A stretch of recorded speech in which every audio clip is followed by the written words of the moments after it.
Hey guys and girls, welcome back to pop culture Pandit. आप सभी के कांस्टेंट डिमांड के वजह से the fire and blood chapters are back. दोस्तों, मैंने आपके साथ इस fire and blood chapter series के टोटल 25 चैप्टर शेयर किए थे, जिसमें एगॉन्स कॉन्क्वेस्ट बिगिंस वाले चैप्टर 1 से लेके किंग जहेरिस रेन बिगिंस वाले चैप्टर 20 तक वीडियोस एकदम इन डेप्थ रहे थे। इन चैप्टर्स में मैंने आपको फायर एंड ब्लड बुक की लिटरली 90% ऑफ द सभी स्टोरीज अच्छे से बताई थी। But then House of the Dragon show के पहले की टारगेरियन हिस्ट्री क्विकली कवर करने के चक्कर में मैंने चैप्टर 21 से लेके चैप्टर 25 तक थोड़े क्विक समरी वाले चैप्टर वीडियोस बनाए थे।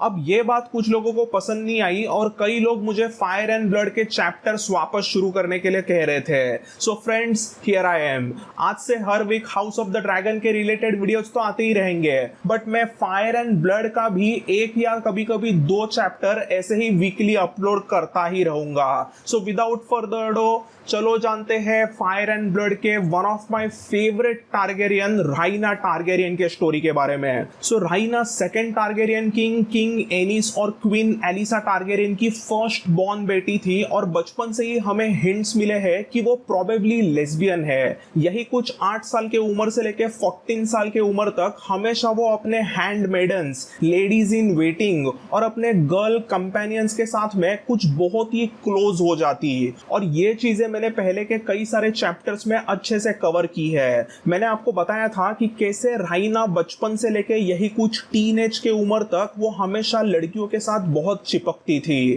क्वीन एलिसा को ये सब दिखता था और वो समझ जाती कि राइना गर्ल्स में ज्यादा इंटरेस्ट ले रही है, इसीलिए वो हमेशा बॉयज को राइना के साथ दोस्ती करने के लिए भेजती रहती। बट राइना को बॉयज में ज्यादा दिलचस्पी नहीं थी। अगर उसे कोई बॉय अच्छा लगता था तो वो था उसका छोटा भाई एगॉन, जो कि आगे एगॉन द अनक्राउंड के नाम से जाना गया। इवेंचुअली इसी एगॉन द अनक्राउंड और राइना की शादी भी हुई थी और उन्हें आइडेंटिकल ट्विंस एरिया और रायला भी हुए।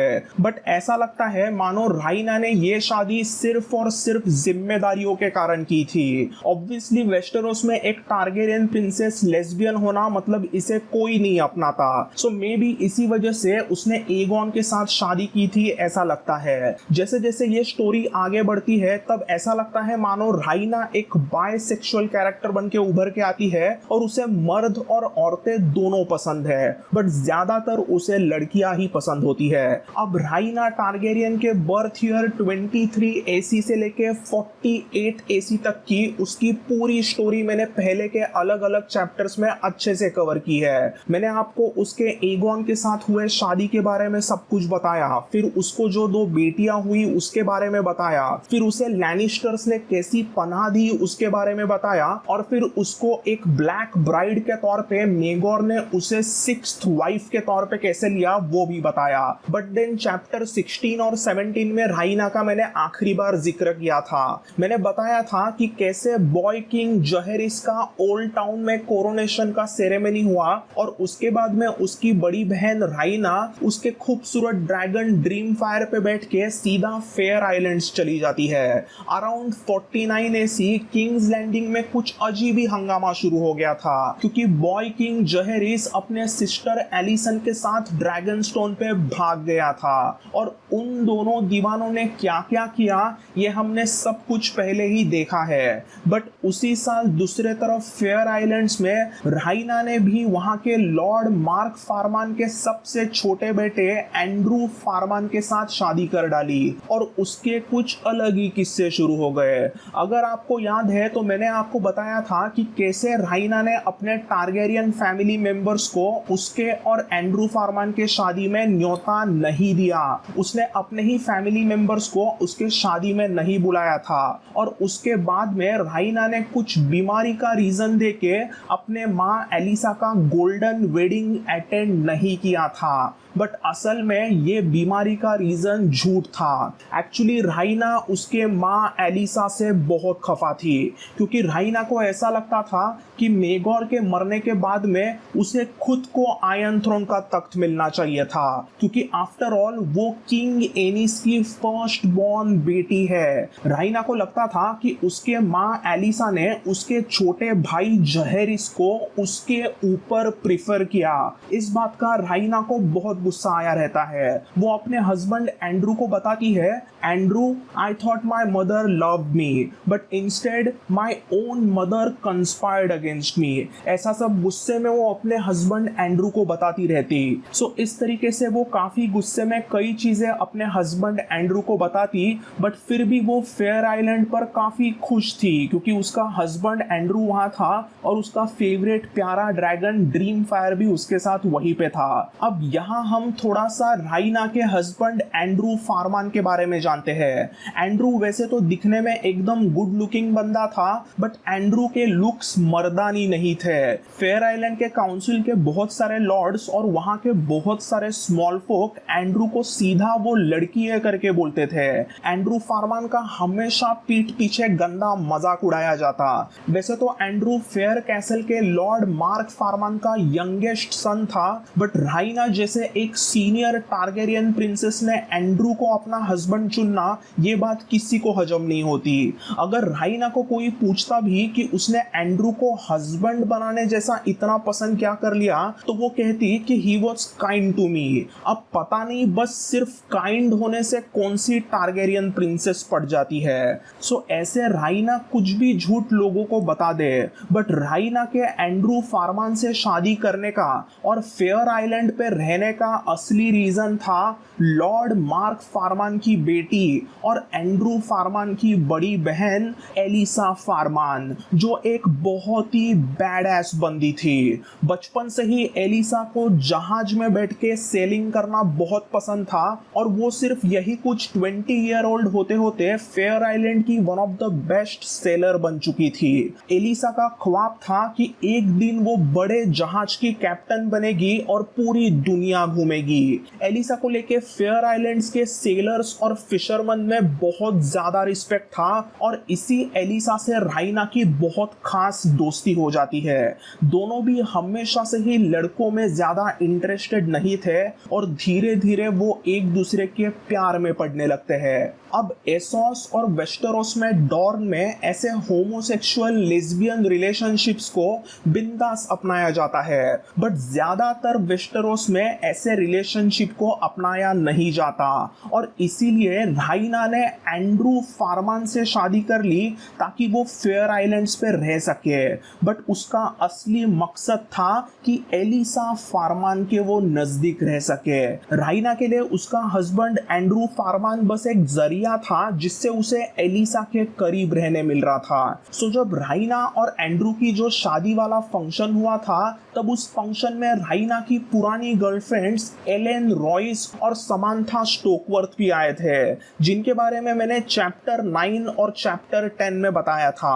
राइना और एंड्रू के शादी के बाद में ये एलेन और समांथा फेयर आइलैंड पे ही रुक जाते हैं और उनकी एलिसा से भी अच्छी दोस्ती होती है। सो मतलब अभी राइना टारगेरियन, एलिसा फारमान, समांथा स्टोकवर्थ और एलेन रॉयस, ऐसे ये चारों हाई बॉर्न लेडीज पूरे फेयर आइलैंड में एक साथ घूमने लगते हैं और उनके पार्टीज तो सभी को दिखने लगते हैं। इन्हें सभी फेयर आइलैंड्स के रहने वाले लोग 4 हेडेड बिस्ट करके बुलाने लगते हैं। अब राइना का हस्बैंड एंड्रू फारमान भी कई बार 5वां हेड बन के घूमने की कोशिश करता तो था, बट उसे चारों औरतें ज्यादा भाव नहीं देती। इसी में कई बार राइना से मिलने के लिए वेस्टरलैंड्स और रीच के इलाके के कई बड़े छोटे लॉर्ड्स मिलने आते और उनकी कई सारी मीटिंग्स फेयर कैसल में ही की जाती।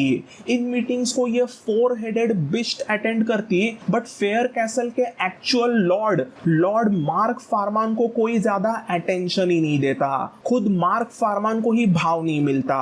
ऑलमोस्ट 1 साल तक राइना के इस 4 हेडेड बिस्ट का समय एकदम मैजिकल, एकदम रंगीन रहा था। ये 4 हेडेड बिस्ट की चारों लड़कियां मस्त फेयर आइलैंड पे यहाँ वहां घूमती रहती थी। कभी वो चारों लड़कियां एलिसा के जहाज पे बैठ के समुंदर में घूमनी जाते, तो कभी कभी राइना अपने ड्रीम फायर पे उनको बिठा के मस्त हवा में घुमाती। सो ऐसे ये 4 हेडेड बिस्ट की गर्लफ्रेंड्स पूरा दिन हंसी मजाक और गॉसिप करते और फिर शाम को वो मस्त वाइन पी के एक साथ सोते थे। सो 4 हेडेड बिस्ट के इन लड़कियों का फेयर आइलैंड पे मस्त मजे चालू थे और उनके खिलाफ बोलने वाला ज्यादा कोई था भी नहीं, क्योंकि आफ्टर ऑल राइना के पास में ड्रीम फायर जैसा न्यूक्लियर बॉम्ब था। अभी इसी ड्रीम फायर रिलेटेड और एक एक्साइटिंग चीज यहाँ पे फेयर आइलैंड पे होती है। सो ड्रीम फायर ने फेयर आइलैंड के एक गुफा में अपना लेयर बनाया, यानी कि उसने अपनी ड्रैगन केव बनवाई थी और उसमें ड्रीम फायर शी ड्रैगन ने 3 ड्रैगन एग्स दिए। ये तीनों बड़े अच्छे खासे ड्रैगन एग्स होने के वजह से राइना की पावर अचानक से और भी ज्यादा बढ़ जाती है। सो दिन ब दिन 4 हेडेड बिस्ट की पावर ऐसे ही बढ़ रही थी और उन चारों को ना एंड्रू फारमान कुछ कहता और ना ही उसके पिता लॉर्ड मार्क फारमान उन्हें कुछ कहते। बट यहीं पे आता है फ्रैंकलिन फारमान, जो कि एंड्रू और एलिसा का बड़ा भाई था और वो एक्चुअली मार्क फारमान का first born son, heir to the Fair Castle था। वो राइना और उसके दोस्तों को बहुत हेट करता था क्योंकि राइना और उसके दोस्त अभी फेयर कैसल पे बिन बुलाए मेहमान बन चुके थे। फ्रैंकलिन राइना के गेम्स को अच्छे से समझ गया था, कैसे राइना ने उसके छोटे भाई एंड्रू फारमान के साथ शादी की थी, बट कैसे असल में राइना उसके बहन एलिसा के ज्यादा करीब आ गई थी। फ्रैंकलिन को लगता था कि मेरे पिता लॉर्ड मार्क फारमान के वजह से इस राइना को यहाँ पे घर मिला और ये कमीनी तो एहसान फरामोश निकली है, यहाँ पे हम लोग इसे रहने दे रहे हैं और ये तो मेरे छोटे भाई के साथ चीट करके मेरे ही छोटे सिस्टर के साथ रंग रंगेलियां मचा रही है। ये सभी चीजें सोच के उसे बहुत गुस्सा आता था। वो हमेशा कहता कि राइना को हम लोग ने इतनी मदद की बट आज तक उसने एक बार थैंक यू भी नहीं बोला, उल्टा हमारे ही कैसल में ये रानी बन के घूमती है। इसीलिए वो बार बार उसके पिता लॉर्ड मार्क फारमान के पास जाकर राइना की कंप्लेंट्स करता रहता, बट लॉर्ड मार्क फारमान राइना के खिलाफ एक शब्द नहीं बोलते, क्योंकि राइना के वजह से उनका फेयर आइलैंड पूरे पश्चिमी इलाके में एक सेंटर ऑफ अट्रैक्शन बन गया था। ड्रीम फायर को देखने के लिए लैनी स्पोर्ट, ओल्ड टाउन और दूर दूर से ऐसे ही लोग आते रहते थे और इसके कारण फेयर आइलैंड्स का बिजनेस एकदम जोरों शोरों से शुरू था। फेयर आइलैंड एक तरह से टूरिस्ट अट्रैक्शन बन गया था और साक्षात खूबसूरत और पावरफुल राइना टारगेरियन जैसे एक टारगेरियन प्रिंसेस के वहां होने से फेयर आइलैंड एक पॉलिटिकल सेंटर भी बन चुका था। तो ऑब्वियसली ऐसा सब अटेंशन लॉर्ड मार्क फारमान को बहुत पसंद आ रहा था और वो बिल्कुल राइना के खिलाफ जा नहीं रहे थे। सो ऐसे ही राइना और उसके 4 हेडेड बिस्ट के दिन एकदम अच्छे से जा रहे थे, बट देन इसी में 50 एसी के शुरुआत में एक बड़ी ट्रेजेडी होती है और राइना की जिंदगी टोटली बदल जाती है। सो 50 एसी में एक दिन लॉर्ड मार्क फारमान डिनर कर रहे थे और उनके गले में फिशबोन अटकने के वजह से वो चोक करने लगते हैं और डिनर करते समय लिटरली वो तड़प तड़प के फ्रीक एक्सीडेंट में मर जाते हैं। उनके ऐसे अजीब से मौत के वजह से उनका बड़ा बेटा फ्रैंकलिन फारमान कुछ ही दिनों में लॉर्ड ऑफ फेयर कैसल बनता है और अपने पहले ही मीटिंग में वो 4 हेडेड बिस्ट को दरबार में बुलाने का आदेश देता है। वो इस पहले बड़े मीटिंग में सभी के सामने राइना को मुंह पे बोलता है, Rhaena you are not welcome here, तुम्हारे पास अभी 12 घंटे हैं और आज के आज तुम फेयर कैसल से निकल जाओ। तुम्हारे ड्रैगन मेरे निकम्मे भाई एंड्रू और तुम्हारे इन हॉर्स को लेके यहाँ से दूर चली जाओ, बट एलिसा के बारे में सोचना भी मत, एलिसा यहीं पे रहेगी। एलिसा के लिए हर दिन कोई ना कोई रिश्ते आ रहे हैं और मैं उसकी शादी किसी अच्छे लॉर्ड से करवाऊंगा। ऐसी सब अपने भाई की बातें सुनने पर एलिसा गुस्से में चिल्लाने लगती है, बट फेयर आइलैंड के कुछ सोल्जर्स एलिसा को दरबार से लेके जाकर उसे रूम में बंद कर देते हैं। अब फ्रैंकलिन का ये बर्ताव देख के राइना को गुस्सा तो आता है, बट वो इतनी पागल टारगेरियन भी नहीं थी कि वो ड्रीम फायर से पूरा कैसल जला दे। यहाँ एंड्रू फारमान भी अपने बड़े भाई का हुक्म सुन के बहुत गुस्से में आता है और वो फ्रैंकलिन को सीधा सिंगल कॉम्बैट की चुनौती देता है, बट एंड्रू के वाइफ राइना को पता था कि उसका हस्बैंड एंड्रू फ्रैंकलिन के सामने 1 मिनट भी टिक नहीं पाएगा।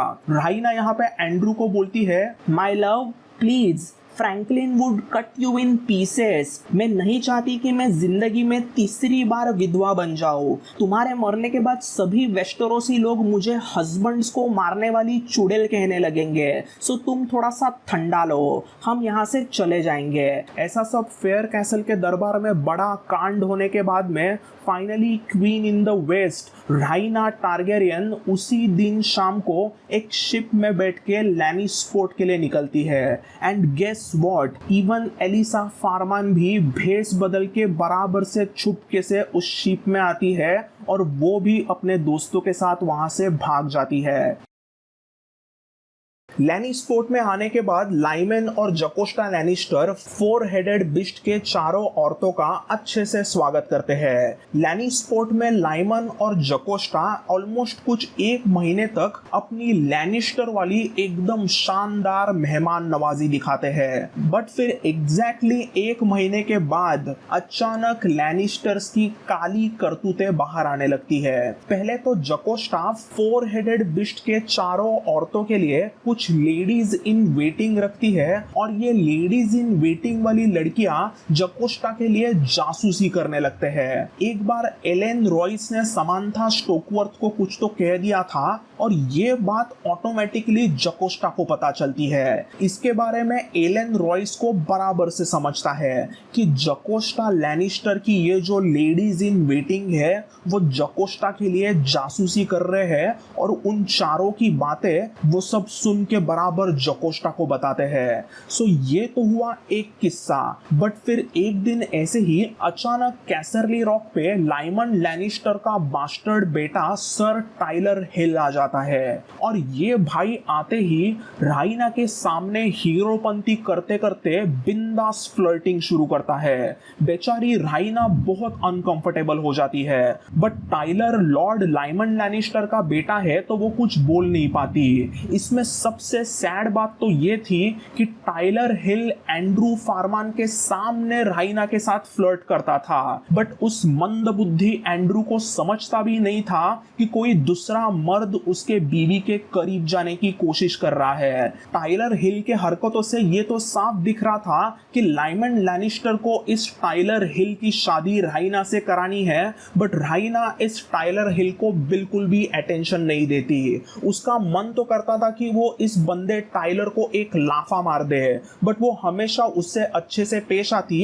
क्योंकि वो लाइमन लैनिस्टर का बास्टर्ड बेटा है और वो उनके ही घर कैसरली रॉक में रह रही है। ये सब कुछ नौटंकी कैसरली रॉक पे शुरू होती है और राइना ये सब सहन कर रही थी क्योंकि उसके साथ एलिसा, समांथा, एलेन और कुछ हद तक उसका हस्बैंड एंड्रू वहीं पे थे जो उसको अच्छे से साथ दे रहे थे। बट देन एक दिन लैनिस्टर्स का सबसे भयानक प्लान राइना के सामने आता है और वो बेचारी टूट जाती है। सो राइना को पता चलता है कि लैनिस्टर्स को उसके 3 ड्रैगन एग्स चाहिए। सो जकोस्टा एक दिन अचानक राइना को बोलती है कि लैनिस्टर्स ने सालों तक उसकी हमेशा कितनी मदद की है, जो कि एक्चुअली सही भी था। जकोस्टा और लाइमन ने ही राइना और एगोन द अनक्राउंड को कैसरली रॉक पे पनाह दी थी जब वेस्टेरोस के फेद मिलिटेंट उन्हें मारना चाहते थे।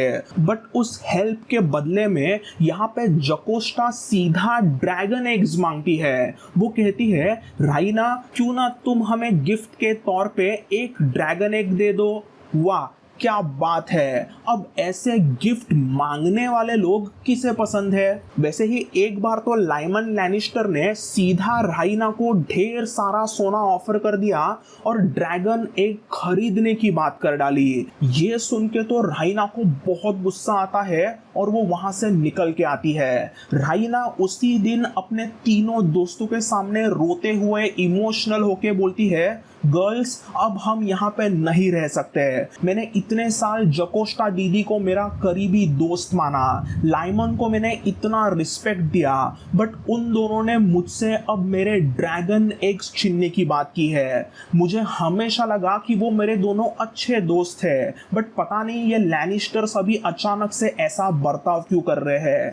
फिर यहीं पे 4 हेडेड बिस्ट की सबसे स्मार्टेस्ट गर्ल जो रहती है वो समांथा स्टोकवर्थ राइना को अच्छे से समझाती है। राइना इसमें तुम्हारा कोई दोष नहीं है। सालों पहले तुम्हारे दादाजी एगोन द कॉन्करर ने फील्ड ऑफ फायर के भयानक वॉर में लैनिस्टर्स के हजारों लोगों को जिंदा जलाया है और लाइमन उन्हीं कहानियों को सुन के बड़ा हुआ है। तुम्हें क्या लगता है कि वो ड्रैगन्स के फील्ड ऑफ फायर को भूल गया होगा? बिल्कुल नहीं। लाइमन तुम्हारा दोस्त तो रहेगा, but don't forget he is still a Lannister. हजारों सालों तक लैनिस्टर्स की पावर इस रीजन में सबसे ज्यादा रही थी क्योंकि उनके पास ढेर सारा सोना है। बट तुम्हारे ही दादाजी एगोन द कॉन्करर ने इन लैनिस्टर्स की गंदी बेइज्जती कर डाली और उसका रीजन था उसका deadly dragon Balerion the black dread. So Lyman still wants revenge.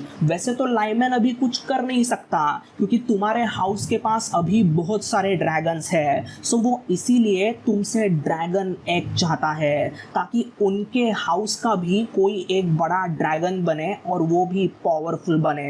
ये सुनते ही राइना शॉक्ड होती है, बट वो अपने आंसू पोंछ कर सीधा सबको बोलती है, girls pack your bags, we can't live here anymore. ऐसा कह के राइना और उसके तीनों दोस्त यानी कि पूरा 4 हेडेड बिस्ट का ग्रुप कैसरली रॉक से भी निकल जाता है। सो अब राइना टारगेरियन यानी कि so called queen in the west अपने तीनों दोस्तों के साथ और उसके निकम्मे हस्बैंड एंड्रू फार्मान के साथ कहाँ जाएगी और उसका क्या क्या होगा ये जानिए अगले चैप्टर में। And as always until the next time, bye and take care.